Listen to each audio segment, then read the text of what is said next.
Hey everybody, thanks for tuning in. I'm George Conley with Scratch Golf Tips, and today we're going to be talking about swing thoughts. We're going to be talking about exactly what they are, the pros and cons of them, and how you can integrate them into your game.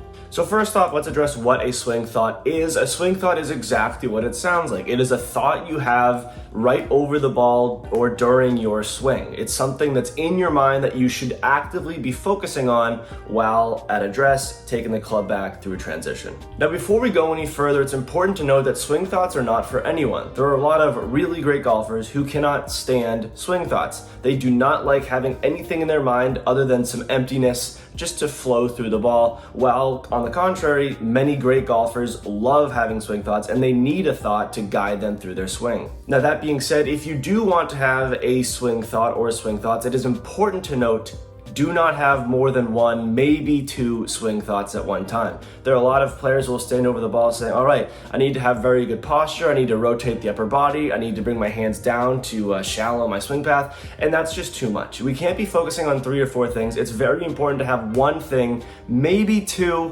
we'll get into that a little bit later, but maybe just one thing to really focus on in your swing. Don't get too convoluted, just focus on the straight and narrow. Now that we know a little bit about swing thoughts, it is very important that these thoughts are rooted in something. Most ideally, these swing thoughts are rooted in practice. By this, I mean when you have a swing thought, you should have that thought rooted in something that you've already done. You shouldn't just be on the course and say, hey, maybe I should rotate my upper body a little bit more. No, you should have a few practice sessions where every swing you're thinking, let me get my upper body further from my target. Let me rotate this fully. Okay, great. And then do that, exaggerate it, feel versus real, do all of it on the range so that when you go out on the course, obviously you're not tinkering with your swing too much on the course, but you can think, hey, remember that time when I was on the driving range and I really practiced upper body rotation? Let's think about that in my swing.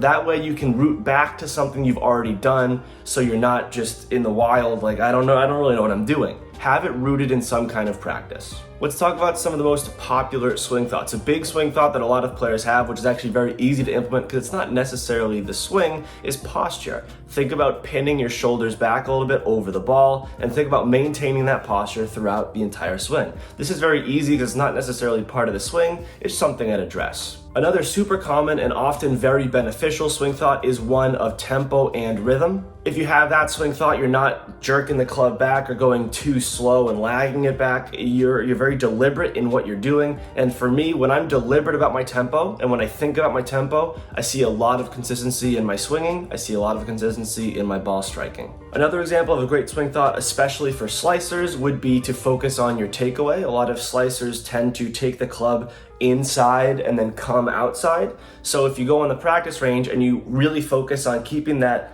front arm stiff, taking the club really far outside, again, exaggerate it, feel versus real, take that club outside and then you can come through the ball, maybe have a little bit of a draw. If you get that feeling of taking it very far outside the normal path on the driving range, then if you're on the course, you see yourself losing the ball to the right, hitting a little bit of that exaggerated fade or slice, think about, okay, let's take it a little bit outside. Remember that practice time that I did working on my takeaway? Again, this needs to be rooted in something. So takeaway is another thing you can focus on for a swing thought. A few other things you can focus on: how steep, how shallow you are through transition.